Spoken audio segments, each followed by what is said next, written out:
الحمد لله نحمده ونستعينه ونستغفره ونؤمن به ونتوكل عليه ونعوذ بالله من شرور أنفسنا ومن سيئات أعمالنا من يهده الله فلا مضل له ومن يضلل فلا هادي له ونشهد أن لا إله إلا الله وحده لا شريك له ونشهد أن سيدنا ومولانا محمدا عبده ورسوله صلى الله تعالى عليه وعلى آله وصحبه وبارك وسلم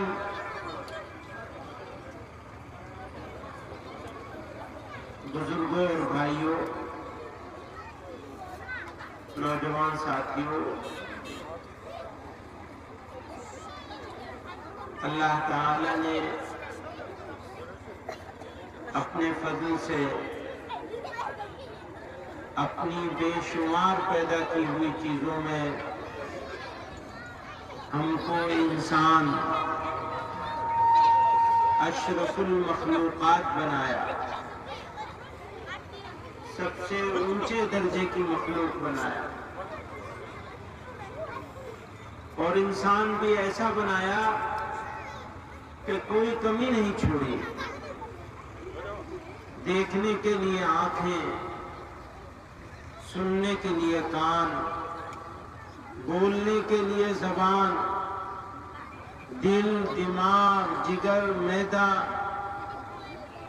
غرض بے شمار نعمتیں،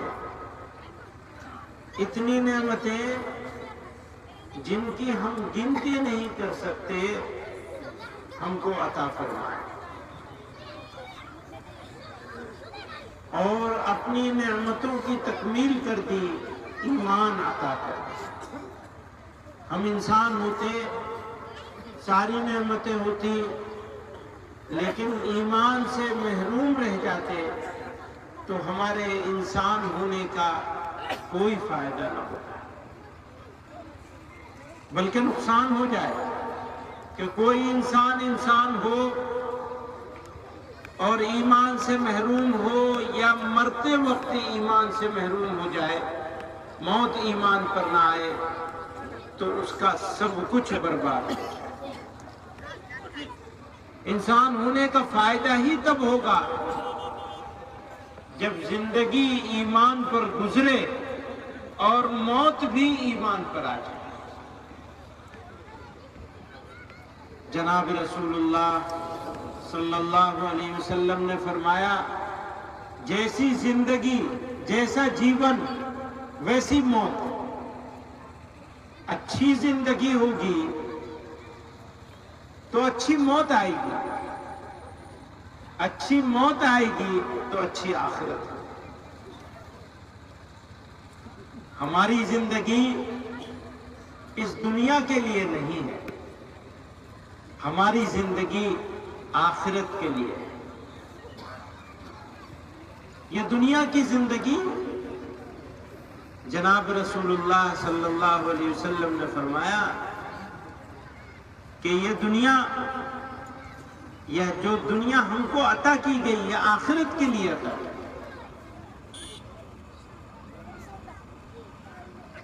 تو آخرت اگر ٹھیک ہو جائے، سنور جائے، کامیاب ہو جائے تو ہم کامیاب ہو گئے۔ آخرت مشکل میں تو ہم بھی مشکل میں۔ لوگوں نے اس دنیا کو اپنا مقصد بنا لیا اور دنیا کی زندگی کو سب کچھ سمجھ لیا، پر ایک مسلمان کے لیے یہ شوبھا نہیں دیتا۔ اس کی تو ذمہ داری ہے کہ وہ ہمیشہ اس فکر میں رہے کہ آخرت کا کیا ہوگا. اگر ہماری آخرت اور اس کی چنتا، اس کی فکر، اس کے لیے کوشش. حضرت شیخ عبد القادر جیلانی رحمۃ اللہ علیہ ہمیشہ ذکر میں رہتے تھے. تو کسی نے پوچھا حضرت اتنا زیادہ آپ ذکر کرتے ہیں، کیا مقصد ہے، کیا چاہتے ہیں اللہ میاں سے؟ آپ ہر وقت بس اللہ میاں کے نام میں لگے ہوئے ہیں. فرمایا میری بس ایک ہی تمنا ہے کہ جب میں مروں تو اللہ کا نام لیتا ہوا، اللہ کے نام کے ساتھ جاؤں اس دنیا سے. یعنی ایمان پر موت آ جائے، ایمان کے ساتھ. اگر ایمان کے ساتھ موت آ جائے بس ہمارا کام ہو گیا. اور خطرہ اسی بات کا ہے کہ اگر ہمارا دل کسی اور چیز میں الجھا رہے گا تو پتہ نہیں ایمان پر خاتمہ نصیب ہوگا یا نہیں ہوگا. آج کل تو موبائل ایسی چیز ہو گئی ہے، اچھے لوگ، پڑھے لکھے لوگ، دیندار لوگ، ان کا بھی بہت سارا وقت موبائل میں چلا جاتا ہے، پتہ ہی نہیں چلتا کب نماز کا وقت ہوا، کب کسی اور چیز کا وقت ہوا. تو بس اس میں لگا ہوا ہے. پوچھو 2 گھنٹہ، 15 منٹ، 1 گھنٹہ، 3 گھنٹہ آپ موبائل پہ رہے، آپ نے کیا سیکھا، کیا حاصل کیا؟ کوئی نہیں بتا سکتا. کیا کھویا، کیا پایا؟ معلوم یہ ہوا سب وقت کھو دیا. جب وہ حساب کتاب کا دن ہوگا نا تو اس کو حسرت کا دن کہا گیا. حسرت سمجھتے ہیں؟ افسوس کا دن. وہ حسرت کا دن ہوگا. جو لوگ ایمان پر نہیں رہے اور موت بھی ایمان پر نہیں آئی، ان کے لیے تو حسرت کا دن ہوگا. سب کو معلوم ہے حسرت کا دن ہوگا. وہ کہیں گے ایک مرتبہ اور دے دیجئے ہمیں زندگی، تو ہم آپ کے اوپر ایمان لا کے عبادتیں کر کے دکھا دیں گے. لیکن موقع نہیں ملے گا، وہ چانس دوبارہ نہیں ملے گا. ایک ہی مرتبہ ملا ہے، پھر دوبارہ کسی کو نہیں ملے گا. فرمایا حسرت اس کے لیے بھی ہوگی جس نے ایمان پر زندگی گزاری اور اس کی موت بھی ایمان پر آ گئی، اس کو بھی حسرت ہوگی. تو پوچھا کہ اس کو کیوں حسرت ہوگی؟ کہا اس کو اس لیے ہوگی کہ اس نے اپنا وقت کیوں ضائع کر دیا اور زیادہ عبادت کیوں نہیں کی، اللہ تعالیٰ کے حکم کو اور زیادہ کیوں نہیں پورا کیا، ان کی چاہت کو، ان کی مرضی کو، ان کو راضی کرنے کی اور زیادہ کوشش کیوں نہیں کی. کیوں؟ جب وہ دیکھیں گے کہ ایسا انعام مل رہا ہے، ایسا انعام مل رہا ہے. مجھے وہ یاد آ رہا ہے کہ جب جنت والوں کا سب حساب کتاب ہو جائے گا، جہنم والوں کا بھی ہو جائے گا. جن کو جہنم میں تھوڑے دن رہنا تھا وہ رہ کر سزا پوری کر کے جنت میں چلے جائیں گے. جنت والے پورے ہو جائیں گے تو اللہ تعالیٰ پوچھیں گے میں نے تم سے وعدہ کیا تھا. نبی علیہ الصلوۃ والسلام کے ذریعے سے، قرآن کے ذریعے سے اللہ تعالیٰ نے اپنے بندوں سے وعدہ کیا ہے، ایمان لاؤ گے، یہ نیکی کرو گے، یہ نیکی کرو گے، یہ نیکی کرو گے، یہ نیکی کرو گے، اس گناہ سے بچو گے، اس گناہ سے بچو گے، اس گناہ سے بچو گے تو میں تمہیں انعام دوں گا. تو اللہ تعالیٰ پوچھیں گے میں نے جو وعدہ کیا تھا پورا کر دیا؟ تو جنت والے ملہارے گائیں گے، یعنی اللہ تعالیٰ کی تعریف کے پل باندھ دیں گے، خوب تعریف کریں گے. الہ العالمین، ہم نے تو سوچا بھی نہیں تھا آپ نے ایسا انعام دیا ہے، ہم نے کبھی سوچا نہیں تھا ایسا انعام ملے گا. اسی لیے تو ان کو بھی حسرت ہوگی، ان کو بھی افسوس ہوگا کہ کاش ہم نے اور نیکی کر لی ہوتی. تو اللہ تعالیٰ کے ملہارے گائیں گے، اس کی تعریفوں کے پل باندھیں گے، شکریہ کا پل باندھیں گے. تو معلوم ہے کیا ہوگا؟ اللہ تعالی اپنا دیدار کروائے. وہ دیدار کسی کے لیے ایک لمحے کا ہوگا، کسی کے لیے اس سے زیادہ ہوگا، کسی کے لیے اس سے زیادہ ہوگا. فرمایا اس کے بعد جنت والوں کے سامنے جنت کی ساری نعمتیں پھیکی ہو جائیں گی، پروردگار کی زیارت ہو جائے گی، درشن ہو جائیں گے. بس اس کے بعد تو کچھ اچھا ہی نہیں لگے گا. وہ جو جنت جس کے لیے تعریفوں کے پل باندھ رہے تھے، وہ جنت پھیکی ہو گئی، مزہ چلا گیا. اللہ تعالی کا دیدار ہوگا. اور سنو، کچھ خوش نصیب ایسے بھی ہوں گے کہ اللہ تعالیٰ پھر پردہ نہیں کریں گے، ہمیشہ ان کو دیدار ہوتا رہے گا، وہ جنت. اور کچھ ایسے ہوں گے جن کو ایک مرتبہ دیدار ہو گیا بس. کچھ ایسے ہوں گے جن کو بار بار ہوتا رہے گا، اور کچھ ایسے بھی ہوں گے جن کو ہوتا ہی رہے گا. بزرگوں اور دوستوں، کرنا کیا ہے اور بچنا کیا ہے؟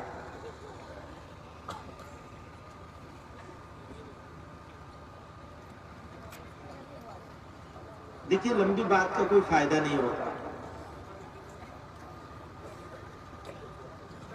بہت لمبی تقریر ہو، بہت لمبا. مجھ سے کوئی کہہ رہا تھا بہت دور دور سے لوگ آئے ہیں، کچھ لوگ ایسے بھی ہیں جو 300-400 کلومیٹر سے آئے ہیں. تو ہمیں کرنا کیا ہے اور بچنا کن چیزوں سے ہے؟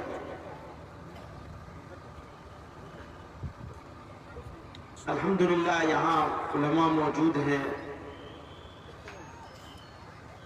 مولانا حضرت قاری امین صاحب دامت برکاتہم، اللہ تعالیٰ ان کی عمر میں برکت عطا فرمائے اور ان کو کبھی کسی کا محتاج نہ بنائے. جسمانی طور پر بھی کبھی کسی کا محتاج نہ بنائے اللہ تعالیٰ.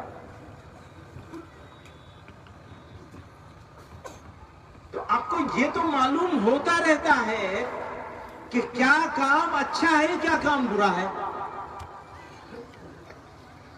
جیسے جھوٹ بولنا، ایسی بات کہنا بھی کہ جس کے دو معنی نکلتے ہو. آج کل کچھ سمجھدار پڑھے لکھے جوان لوگ سوچ سمجھ کے بولتے ہیں، کچھ تو مگر سوچ سمجھ کے بولتے ہیں، پتہ ہی نہیں کیا بول رہے ہیں. ابھی ہم آ رہے تھے تو سڑک پہ موٹر سائیکلیں، کاریں ایسے چل رہی تھی کہ پتہ ہی نہیں چل رہا تھا. ڈرائیور کو معلوم بھی ہے کیسے چلانا ہے، کیسے نہیں چلانا ہے. کوئی ادھر جا رہا ہے، کوئی ادھر جا رہا ہے. تو زبان بھی ایسی چلتی ہے. یہ نہیں پتا کہ کیا بول رہے ہو، کیوں بول رہے ہو، اس بولنے کا کیا فائدہ ہوگا اور کیا نقصان ہوگا. پروردگار نے انسان کو عزت کے لیے بنایا ہے. اس کی عزت کی قسم کھا کر کے اس نے کہا لقد خلقنا الانسان فی احسن تقویم والتین والزیتون وطور سینین وہذا البلد الامین. مکے کی قسم کھائی پروردگار عالم، 4 چیزوں کی قسم کھائی. انجیر کی، انجیر جانتے پھل ہوتا ہے، اور زیتون کی، اور وہ طور پہاڑ کی. وہذا البلد الامین، مکہ مکرمہ کی قسم کھائی. پھر فرمایا لقد خلقنا الانسان فی احسن تقویم. سب سے شاندار طریقے پر، اعلیٰ ترین طریقے پر ہم نے انسان کو پیدا کیا. وجعلناکم فی الارض خلیفہ، اور ہم نے تم کو اپنا نائب بنا کے بھیجا. اللہ میاں نے. تو میرے بھائیوں بزرگوں، بولنا، زبان، اس کو کنٹرول کرنا ہے، سوچ سمجھ کے بولنا ہے. جھوٹ نہیں بولنا ہے، کسی کو تکلیف دینے والا جملہ نہیں بولنا ہے، وہ بات نہیں بولنی ہے جس سے کسی کو تکلیف پہنچ سکتی ہے، چاہے کتنی سچ کیوں نہ ہو. بہت سارے سچ ہوتے ہیں. کوئی آدمی بیچارہ پیر سے معذور ہے، آپ نے اسے لنگڑا کہا، بات تو سچ ہے بھائی، لیکن اسے تو تکلیف ہو گئی. تو گناہ ہے یہ. تو سچ بولنا ثواب کا کام ہے، لیکن کہیں کہیں سچ بولنا گناہ کا کام ہے اگر تکلیف پہنچ سکتی ہے.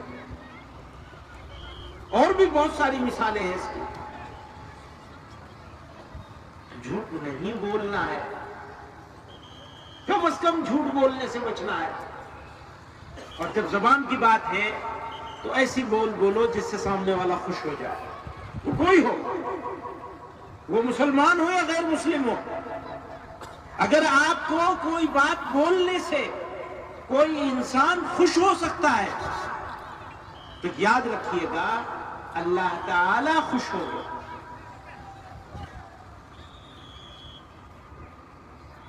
اگر آپ کسی کو، میں آپ سے کہوں کہ آپ کسی کو خوش کرنے کے لیے 5,000 روپے دے دیجئے تو دے سکیں گے؟ مشکل ہوگا. روزانہ آدمیوں کو خوش کرنے کے لیے 5,000 روپے دیے جائیں گے. لیکن اگر آپ سے یہ کہیں کہ کسی مسلمان کو، کسی غیر مسلم کو، کسی بوڑھے کو، کسی کمزور کو دیکھ کر آپ ذرا مسکرا دیے، مسکرا کے بات کر لیے، اس سے اس کو خوشی ہوگی یا نہیں ہوگی؟ آپ کو ثواب مل گیا. مسکرانا، مسکرا کے بات کرنا، آدمی کو خوش کرنے کی کوشش کرنا. جھوٹ بولنے کی ضرورت نہیں ہے خوش کرنے کے لیے، لیکن آپ مسکرا کے اچھی بات کر لیں، خیریت پوچھ لیں، سلام کر لیں تو بندہ خوش ہو جائے. تو بولنا، سچ بولنا، جھوٹ بولنے سے بچنا، اور اچھی بات کہنا، نرم بات کہنا، گھر والوں کے ساتھ، گھر کی عورتوں کے ساتھ حسن معاملہ کرنا. فرمایا تم میں سب سے اچھا وہ ہے جو اپنے گھر والوں کے لیے سب سے اچھا ہو. مرد ہو یا عورت ہو، عورت اپنے گھر کے مردوں کے لیے اچھی ہو، مرد اپنے گھر کے عورتوں بچوں کے لیے اچھے ہو، تب آپ اچھے ہو. پھر اپنے بارے میں فرمایا جناب رسول اللہ صلی اللہ علیہ وسلم نے کہ تم میں سب سے اچھا ہوں، اور اس لیے کہ اپنے گھر والوں کے لیے سب سے اچھا ہو. تو گھر والوں کے لیے اچھا ہونا یہ معیار ہے. اگر کسی کا ناپنا ہے یہ آدمی اچھا ہے یا برا ہے تو یہ دیکھ لو کہ گھر والوں کے ساتھ کیسا ہے، بچوں کے ساتھ کیسا ہے، گھر کی عورتوں کے ساتھ کیسا ہے. اگر ان کے ساتھ اچھا ہے تو آدمی اچھا ہے. اچھا، جو آدمی ابھی تک اپنے گھر والوں کے لیے اچھا نہیں ہے وہ آج طے کر لے نہ، آج سے ہم اپنے گھر والوں کے لیے اچھے ہو جائیں گے. آپ یہ طے کر لیں گے، کام شروع ہو جائے گا، اللہ میاں مدد کرنے لگیں گے. جب آپ اچھے ہو جائیں گے تو دوسرا بھی اچھے ہونے میں مجبور ہو جائے گا. اچھا، دوسرا خراب بھی ہو تو بھی آپ کو اچھا رہنا ہے. یہ بہانہ نہیں چلے گا اجی وہ تو گھر والے خراب تھے، لڑکے بات نہیں سنتے تھے، گھر والی ایسا کرتی تھی تو پھر ہمیں بھی ایسا کرنا پڑ گیا. بھیا تمہیں اجازت نہیں ہے ایسا کرنے کی، تمہارے لیے الاؤ نہیں ہے. تمہیں کیونکہ اچھا بننا ہے اس لیے ہر حال میں اچھا رہنا پڑے گا. اچھے رہو گے گھر والوں کے ساتھ تو ہی اچھے ہو، ورنہ اچھے نہیں ہو سکتے.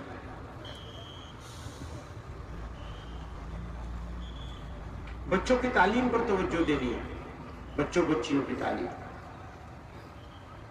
تعلیم ضروری چیز ہے. جہالت کا کوئی جواب نہیں ہے، کوئی جگہ نہیں ہے دنیا میں. پہلا حکم جو حضرت جبریل علیہ السلام کے ذریعے سے ملا تھا وہ تو پڑھنے کا ہی ملا تھا. اقرا، پڑھیے.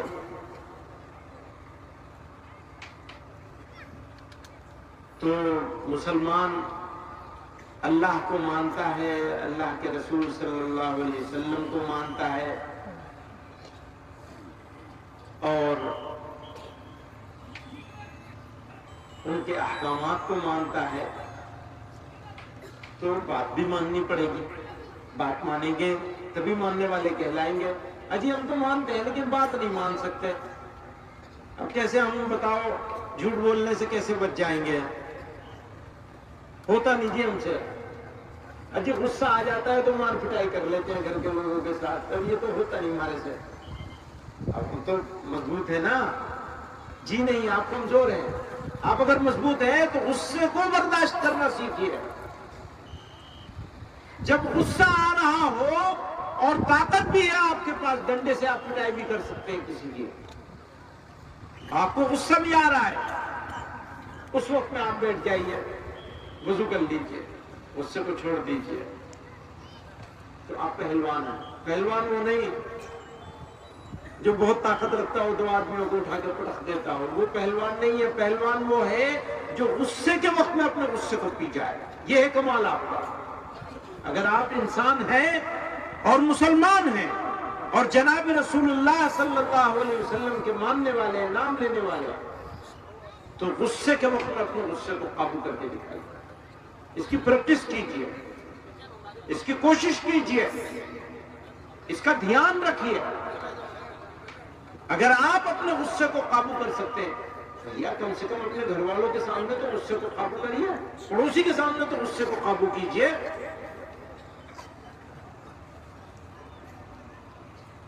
تو جھوٹ سے بچنا ہے، زبان پہ کنٹرول کرنا ہے، غصے پہ کنٹرول کرنا ہے، گھر والوں کے ساتھ اچھا ہونا ہے، گھر والوں کے لیے اچھا انسان بننا ہے، ایک نمونے کی سوسائٹی بننی ہے. ایسی سوسائٹی، ایسا سماج کہ لوگ مثال دیں کہ دیکھو یہ مسلمان ہیں، دیکھو یہ اپنے گھر والوں کے ساتھ کیسا اچھا معاملہ کرتے ہیں، دیکھو یہ دوسروں کے ساتھ کس طرح مسکرا کے ملتے ہیں، دیکھو یہ جھوٹ نہیں بولتے. مذاق نہیں اڑاتے، غریب کا کمزور کا مذاق نہیں اڑاتے، بزرگوں کی عزت کرتے ہیں. بزرگوں سے مراد بوڑھے لوگوں کی، ان کی عزت کرتے ہیں، احترام کرتے ہیں، حسن معاملہ کرتے ہیں، ان کے کام آتے ہیں. تو سماج اگر بنے گا تو اسلام کا نام بلند ہوگا. آدمی اس کا بننا ضروری، اور پھر اس کے ساتھ سماج کا بننا ضروری، معاشرے کا. اگر آپ نے اپنے سماج کو بنا لیا، اپنے گاؤں کو، اپنے محلے کو، اپنے کٹمب کو سنبھال لیا، تو آپ کامیاب ہو گئے. آپ کامیاب ہو گئے، بس اسلام کا نام بلند ہو جائے. بزرگوں اور دوستوں، اللہ تعالیٰ نے یہ ایمان ہم کو اپنی مہربانی سے بغیر مانگے عطا کرتا ہے. ہمیں تو معلوم بھی نہیں تھا، پتہ نہیں کہاں پیدا کرتے تھے. اللہ نے مسلمان ماں باپ کے گھر پیدا کر دیا تو ہم اس امتحان سے بھی بچ گئے کہ سارا کچھ موجود ہوتا اور ہم خدا نخواستہ ایمان سے محروم رہ جاتے. جو دنیا میں بڑی تعداد ہے جو ایمان سے محروم ہے. اللہ نے اپنی مہربانی سے ہم کو ایمان عطا فرمایا. دعا کرنی چاہیے کہ اللہ تعالیٰ اس ایمان کی قدر کرنے کی توفیق عطا فرمائے، اسی ایمانی کے تقاضوں کو پورا کرنے کی توفیق عطا فرمائے. ہمارے حضرت فرمایا کرتے تھے ایمان تو پیڑ کی طرح ہے، پانی دو گے، کھاد دو گے، پھلے گا، پھولے گا، اچھا سے پھل دے گا.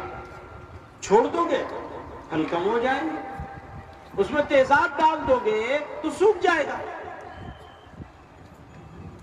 فرماتے تھے گناہ ہونا بری بات نہیں ہے، گناہ کرتے رہنا بری بات ہے. گناہ ہو جائے تو توبہ نہ کرنا بری بات ہے. گناہ ہونے پر اختیار کچھ گناہ ایسے ہوتے ہیں جو انسان لگاتار کرتا ہے، جان بوجھ کے کرتا ہے. کچھ گناہ ایسے ہوتے ہیں جو ہو گئے، بس بھول سے غیر محرم عورت پہ نظر پڑ گئی، پھر ایک مرتبہ کی نظر تو گناہ ہے، معاف ہے، گناہ نہیں ہے، لیکن دوبارہ سے ڈالنا یا ڈالے رہنا وہ گناہ ہے. اور پھر نگاہیں تلاش میں رہتی ہیں. وہ موبائل اسے یہی کام کرتا ہے. موبائل اسی لیے تو کہہ رہا تھا موبائل نہیں لینا چاہیے، صرف کام کرنا چاہیے موبائل پہ. سچے دل سے توبہ کرنی چاہیے. موبائل ایک ایسا گناہ ہے جو انسان کرتا رہتا ہے، پتہ بھی نہیں چلتا. بہت سارے گناہ ہیں جس کا پتہ چل جاتا ہے، جھوٹ بولنے کا پتہ چل جاتا ہے، حالانکہ آج کل عادت ہو گئی جھوٹ بولنے کی، ابھی جھوٹ کا بھی پتہ نہیں چلتا. لیکن موبائل تو ایسا گناہ ہے بالکل پتہ نہیں چلتا، غیر محرم کو دیکھتے رہتے آدمی، احساس بھی نہیں ہوتا. تو توبہ کرتا رہے گا آدمی، توبہ گناہ ہوگا توبہ کرے گا تو معافی ہو جائے گی. اللہ تعالیٰ معاف کرنے کے منتظر رہتے ہیں کہ معافی مانگے تو ہم معاف کریں. توبہ کرنے والا ایسا ہو جاتا ہے جیسے اس نے کوئی گناہ کیا ہی نہیں.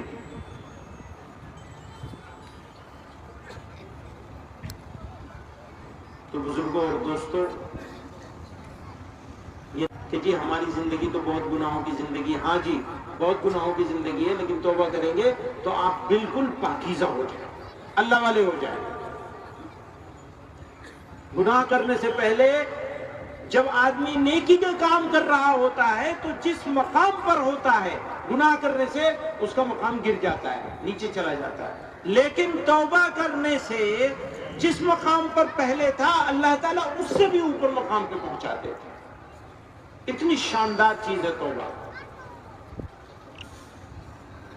توبہ کا مطلب زبان سے توبہ توبہ کہنا نہیں ہے. توبہ کا مطلب یہ ارادہ کر لینا کہ اب یہ گناہ نہیں کریں گے، اب جھوٹ نہیں بولیں گے، اب دھوکہ نہیں دیں گے، اب کسی کو تکلیف نہیں دیں گے، کسی کے دل کو دکھائیں گے نہیں، اب ہم حرام مال نہیں کھائیں گے. آدمی عزم کر لے اب ہم موبائل کے اوپر غیر محرم عورت کو نہیں دیکھیں گے. آدمی عزم کر لے. میں نوجوانوں سے کہتا ہوں، دیمک لکڑی کو جس طرح برباد کرتی ہے اس سے زیادہ یہ موبائل پر غیر محرم عورتوں کا یا اس طرح کی چیزوں کا دیکھنا انسان کے ایمان کو کھا جائے، اور دنیا بھی اور آخرت بھی.